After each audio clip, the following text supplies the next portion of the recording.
आज का हमारा विषय है लीगल फिक्शन। कि लीगल फिक्शन है क्या, मैंने इसकी बात पिछली वीडियो स्टोमैन में भी की थी। लीगल फिक्शन कोई अलग एंटिटी ही नहीं है, बल्कि एक रोल है जिसे हम सिस्टम के अंदर रहते हुए प्ले करते हैं। मतलब कि entity exists because we act in that capacity और you act in that capacity. ये सिस्टम तीन चीजों पर चलता है: ऑफर, एक्सेप्टेंस और कंसिडरेशन।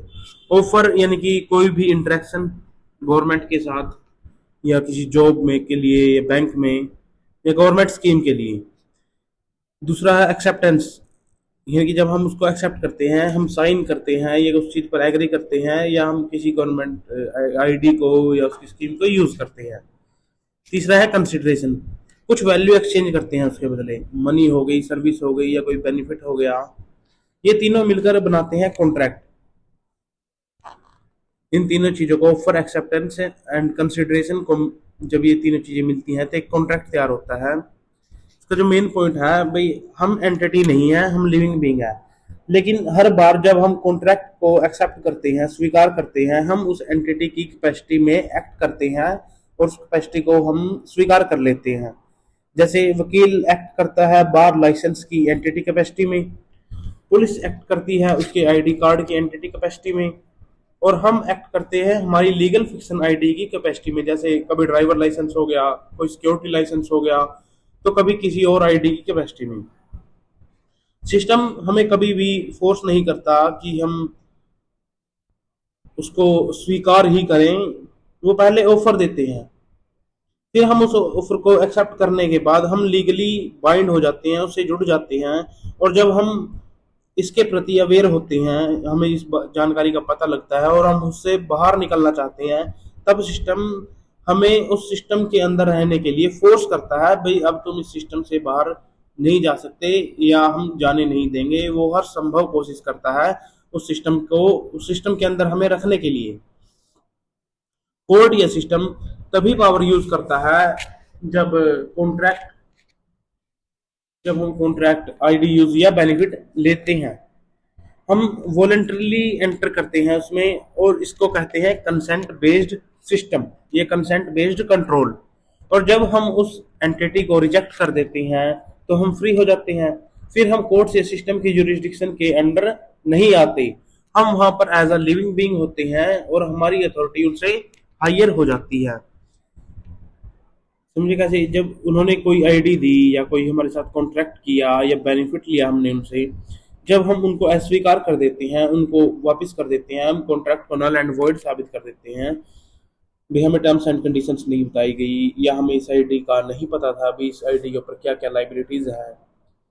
जब हम उसको वापस कर देते हैं, अपनी कंसेंट सिस्टम से वापस निकाल लेते हैं, तब सिस्टम का हमारे ऊपर कंट्रोल नहीं रहता। हम उसकी जुरिस्डिक्शन से बाहर आ जाते हैं, उनके अधिकार क्षेत्र से बाहर हो जाते हैं। और तब हम, ना तो हमारा कोई जैसे नाम होगा सिस्टम के लिए, ना हमारी कोई एंटिटी होगी, क्योंकि हमारा नाम ही कॉपीराइट है उस गवर्नमेंट के द्वारा या उस स्टेट के द्वारा। और जब हम as a living being, as a जिंदा प्राणी हम उनसे बात करते हैं, तो हमारी अथॉरिटी है जो उनसे ऑटोमेटिकली हायर हो जाती है। आखिरी बात, लीगल फिक्शन कोई ट्रैप नहीं है। ट्रैप है हमारा अनकॉन्शियस कंसेंट। जो ये कंसेंट देते हैं, ये कंसेंट भी हम तीन प्रकार से देते हैं, या ये कह सकते हैं भाई कंसेंट भी तीन प्रकार की होती है। पहली है एक्सप्रेस कंसेंट, दूसरी है इम्प्लाइड कंसेंट, और तीसरी है टैसिट कंसेंट या साइलेंट कंसेंट भी बोल सकते हैं इसको।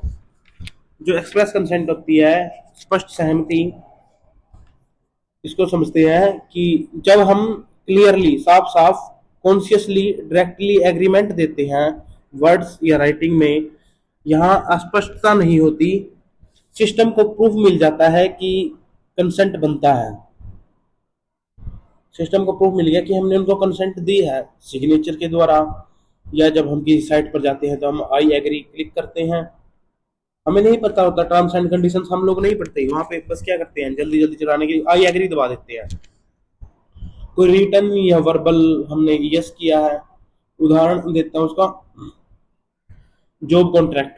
जब हम किसी जॉब का लिए कॉन्ट्रैक्ट करते हैं, हम जब ऑफर लेटर साइन करते हैं, हमने सैलरी एक्सेप्ट की, रूल्स एक्सेप्ट किए, रिस्पॉन्सिबिलिटी एक्सेप्ट की। अब हम क्या है, लीगली बाइंड हो गए हैं उस जॉब से या उस कंपनी से। हम इसका दूसरा उदाहरण देता हूँ कि हम कोई ऐप इंस्टॉल करते हैं और आई एग्री पे दबाते हैं। हमने अननोइंगली, अनजाने में डाटा शेयरिंग, प्राइवेसी पॉलिसी और सबका एक्सेप्ट कर लिया। भाई हम अपना डाटा शेयर करने के लिए तैयार हैं, हम प्राइवेसी पॉलिसी एक्सेप्ट करने के लिए तैयार हैं। हमने पढ़ा नहीं है।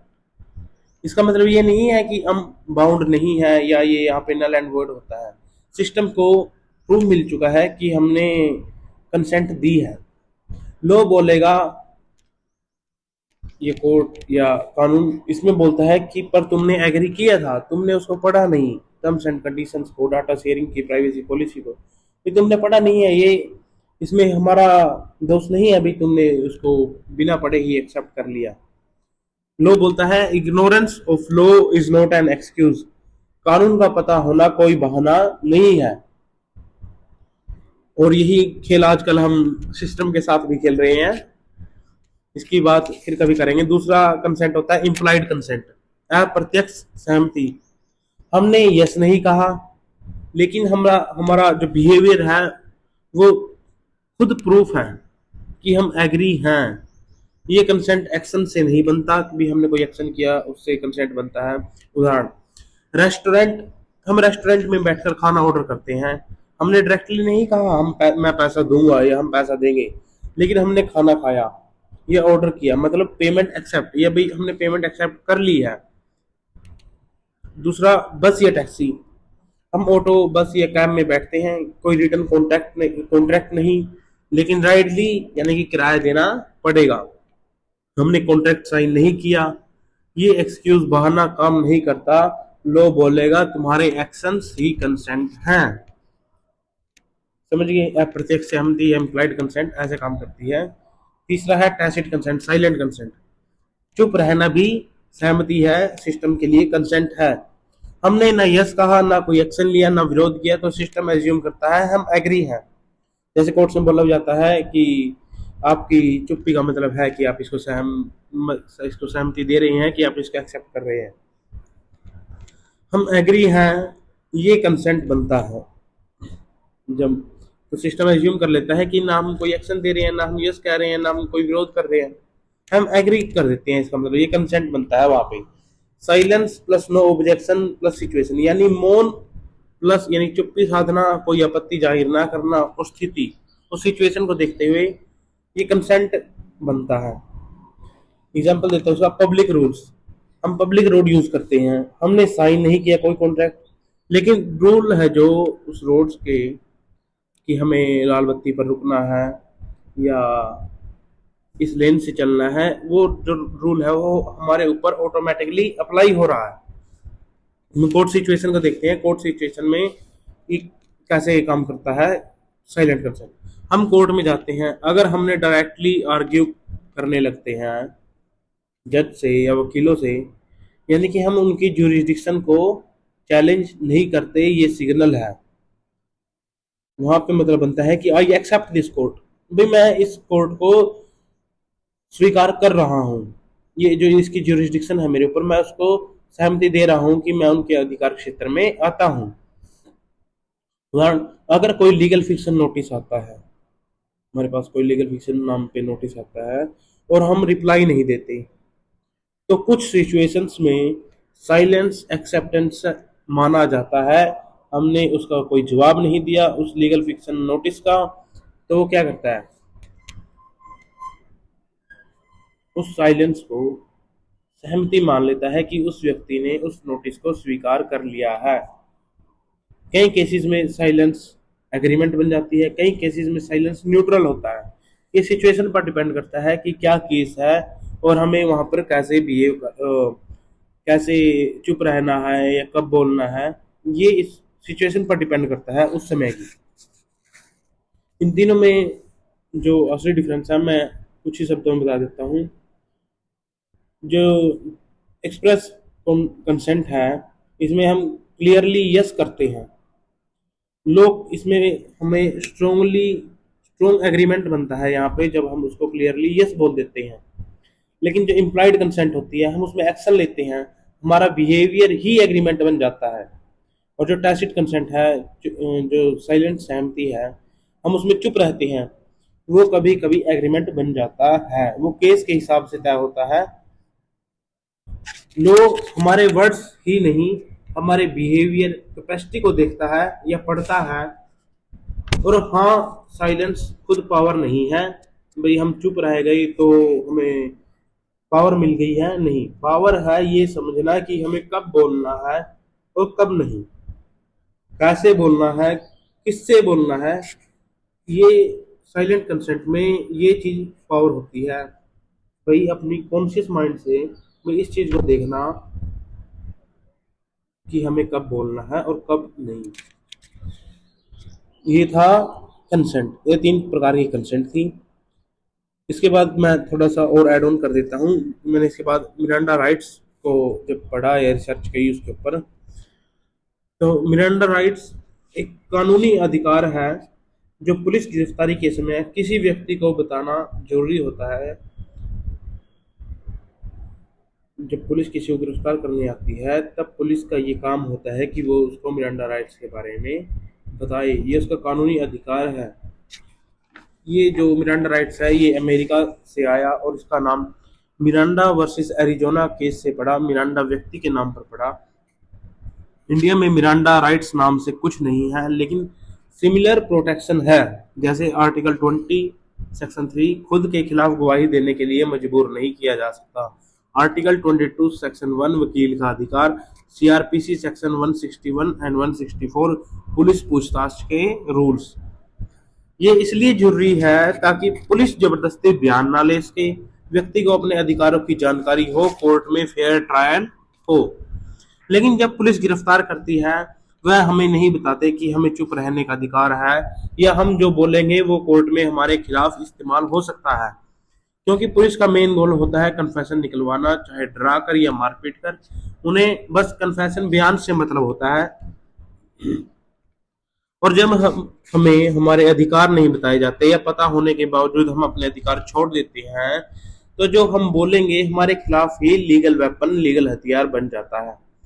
मतलब जब राइट्स दिए भी जाते हैं और उसी वक्त ट्रैप भी बन जाते हैं।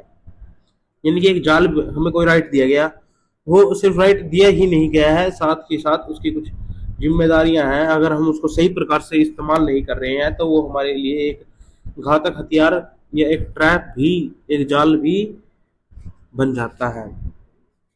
क्योंकि मिरांडा राइट्स कोई शील्ड नहीं है, ये सिर्फ ऑप्शन है। अगर यूज नहीं करेंगे इसको तो ये बेकार हो जाएगा।